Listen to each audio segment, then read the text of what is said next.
Australia के कुछ द्वीपों पर प्लास्टिक के पहाड़ खड़े हो गए हैं। इसके अलावा एक द्वीप समूह पर 41.4 करोड़ प्लास्टिक के टुकड़े इकट्ठा हो गए हैं। इसका वजन ब्लू व्हेल मछली के बराबर है। कोकोस किलिंग नाम के एक ऑस्ट्रेलियाई द्वीप पर टुकड़े इकट्ठा हुए हैं। ऑस्ट्रेलियाई समुद्र में पाए जाने वाले कोकोस किलिंग आइलैंड के 27 जुड़े हुए द्वीप अपनी सुंदरता के लिए बहुत चर्चित है। इनमें बहुत से टूरिस्ट हर साल छुट्टियां बिताने या घूमने के लिए आते हैं। दरअसल ये ऐसा इलाका है जो समुद्री पत्थरों से भरा रहता है और साफ सुथरी रेत के साथ ऐसा लगता है जैसे यहाँ कभी कोई आया भी न हो। इसलिए इसे कई बार स्वर्ग भी कहा जाता था। लेकिन 2017 में 2 ऑस्ट्रेलियाई विश्वविद्यालयों तस्मानिया यूनिवर्सिटी और विक्टोरिया यूनिवर्सिटी की एक रिसर्च में पाया गया कि यह द्वीप करीब 41.4 करोड़ प्लास्टिक के टुकड़ों से घिरा हुआ है। इनका वजन कुल मिलाकर 238 टन बताया जा रहा है। इस स्टडी को कुछ समय पहले जर्नल साइंटिफिक रिपोर्ट्स में प्रकाशित किया गया।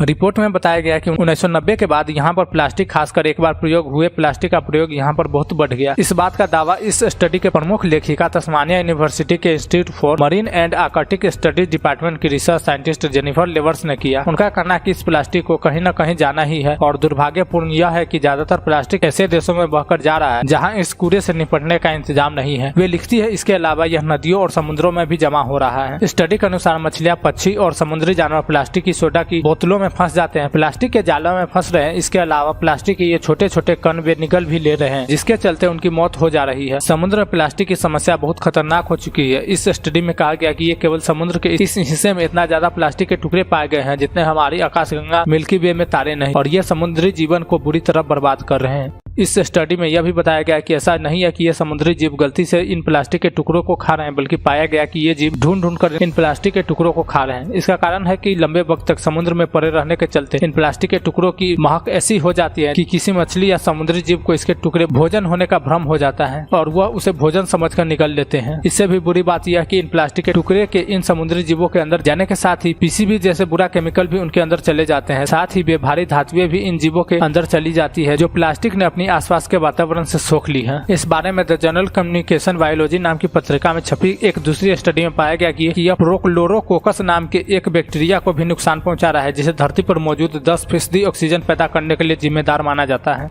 प्लास्टिक से जुड़े इस रिसर्च के लिए डॉक्टर लेवर्स ने इसलिए इसी द्वीप का चयन किया क्योंकि यह दूसरे द्वीपों के मुकाबले ज्यादा अनछुई जगह माना जाता था। साथ ही यहाँ पर समुद्र की सफाई जैसी बहुत सी गतिविधियां नहीं होती। इसे आसानी से अपने आप द्वीप के पास जमी हुई प्लास्टिक के बारे में अध्ययन में मदद मिली। इस प्लास्टिक के टुकड़े में जो चीजें प्रमुखता से मिली है वे है टूथब्रश, खाने के पैकेट, कोल्ड ड्रिंक के स्ट्रॉ और प्लास्टिक के बैग। यानी कुल प्लास्टिक के टुकड़े में 25% पूरा केवल एक बार प्रयोग हुई प्लास्टिक की चीजों का है, लेकिन करीब 60% इसमें से छोटे प्लास्टिक के टुकड़े हैं। ये बड़े प्लास्टिक सामानों के टुकड़े से बने हैं। यह 0.08 इंच तक छोटे टुकड़े हैं, यानी कि चावल के दानों से भी याद है। इस स्टडी से जुड़े हार्वर्ड यूनिवर्सिटी के एक प्रोफेसर ने कहा, इस स्टडी में सामने आई चीजों को एक और चेतावनी के तौर पर देखना चाहिए कि कैसे हमारे स्थानीय क्रियाकलापों के बहुत ही दूरगामी परिणाम हो सकते हैं।